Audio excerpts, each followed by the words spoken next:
আসসালামু আলাইকুম। সবাই কেমন আছেন আমার প্রিয় আপু এবং ভাইয়ারা? আশা করছি সবাই ভীষণ ভালো আছেন। আলহামদুলিল্লাহ আমিও ভালো আছি। তো যে যেখান থেকে আমার ভিডিওটা দেখছেন সবাইকে অসংখ্য ধন্যবাদ জানিয়ে আজকের রেসিপি শুরু করছি। আজকে আপনাদেরকে তৈরি করে দেখাবো চিকেন ফ্রাই বা চিকেন স্টিক বলা যেতে পারে। রেস্টুরেন্টের মতোই করে তৈরি করে দেখাবো, কিন্তু পারফেক্ট ঘরোয়া মশলায়। এতে করে বাইরে থেকে কোনো কিছু কিনে আনতে হবে না। তো চলুন এটা শুরু করি। এখানে চিকেনের ব্রেস্টের পার্ট নিয়ে নিয়েছি দুইটা। এটাকে ভালোভাবে ধুয়ে পরিষ্কার করে চিকন করে কেটে নিয়েছি। তো এই কেটে নেওয়া মাংসের ভিতরে এখন কিছু মশলা অ্যাড করে দিচ্ছি।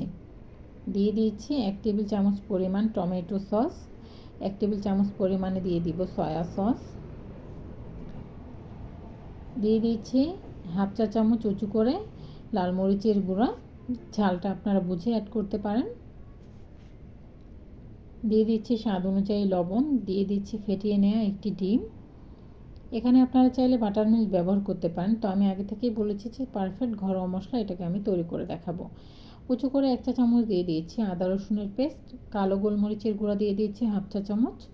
সমস্ত উপকরণ একসাথে মিশিয়ে নিয়েছি। মিশিয়ে কিন্তু এটাকে সাইডে রেখে দিতে হবে 15 থেকে 20 মিনিটের জন্য। আপনাদের হাতে সময় না থাকলে 5 থেকে 6 মিনিট এটাকে রেস্টে দিতে পারেন। তো এটাকে রেস্টে দিয়ে এটা যে কোটিংয়ের যে এই ময়দাটা থাকে সেটা তৈরি করে নিচ্ছি। এর জন্য একটি পাত্র নিয়ে নিয়েছি। এখানে দিয়ে দিচ্ছি 1 কাপের মতো ময়দা,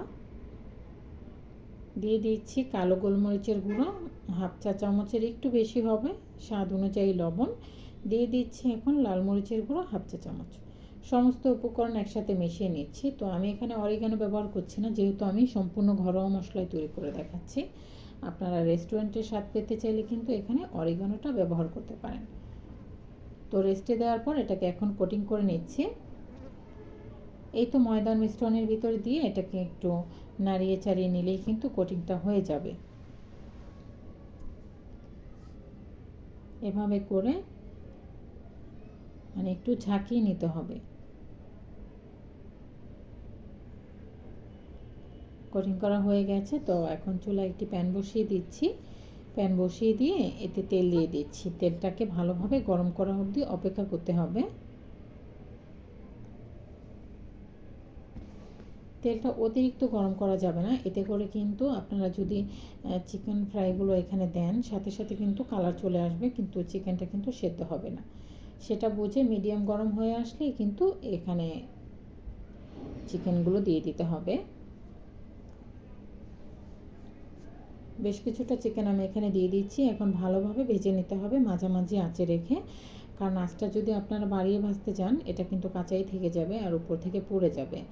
আর চুলার আঁচ কমিয়ে নিলে কিন্তু ভিতরে যে চিকেনের জুসিনেস ভাবটা থাকে সেটা কিন্তু বেরিয়ে আসবে। আঁচটা মাঝামাঝি করে এটাকে ভেজে নিতে হবে। এটা উল্টে পাল্টে নেওয়ার এতটা কোনো ঝামেলা নেই, যেহেতু চিকেনগুলো ডুবো তেলেই আমরা ভেজে নিচ্ছি। দুইটা পাশে কিন্তু সুন্দরভাবে ভাজা হয়ে যাবে। তারপরও যখন একটা পাশ ভাজা হয়ে যাবে আপনারা কিন্তু উল্টে দিবেন একটু। এভাবে করে ভেজে নেওয়া হয়ে গেল প্রায়। এ পর্যায়ে কিন্তু এটা ভেজে নেওয়া হয়ে গেছে। এখন তুলে আপনাদেরকে সার্ভিং করে দেখাচ্ছি যে এটা কতটা সুন্দর হয়েছে, আর খেতেও কিন্তু ভীষণ মজার ছিল। এখন আপনাদেরকে ভেঙে একটা শেয়ার করছি, ভিতরটা কতটা জুসিনেস হয়েছে দেখে হয়তো বুঝতে পারবেন। তো আশা করছি আজকের সহজ রেসিপি আপনাদের সবার কাছে বেশি ভালো লেগেছে আর সহজও মনে হয়েছে। যদি ভালো লেগেছে অবশ্যই বাড়িতে এটা ট্রাই করবেন। বাচ্চাদের টিফিনেও কিন্তু এটা দিতে পারেন বা বিকেলের নাস্তা কিন্তু এটা তৈরি করে নিতে পারেন। আজকে এ পর্যায়ে এখানেই বিদায় নিয়ে নিচ্ছি। পরবর্তী ভিডিও নিয়ে হাজির হয়ে যাওয়া অবধি আপনারা সবাই ভালো থাকবেন, সুস্থ থাকবেন সে কামনাই করছি। আর আমাকে কমেন্টে জানাতে ভুলবেন না যে আপনাদের কাছে কেমন লেগেছে। আর আমার চ্যানেলটা কিন্তু অবশ্যই সাবস্ক্রাইব করবেন আর বেশি বেশি করে এই ভিডিওটা ফ্রেন্ডস অ্যান্ড ফ্যামিলির সাথে শেয়ার করবেন। আসসালামু আলাইকুম, ভালো থাকবেন সবাই, আল্লাহ হাফেজ।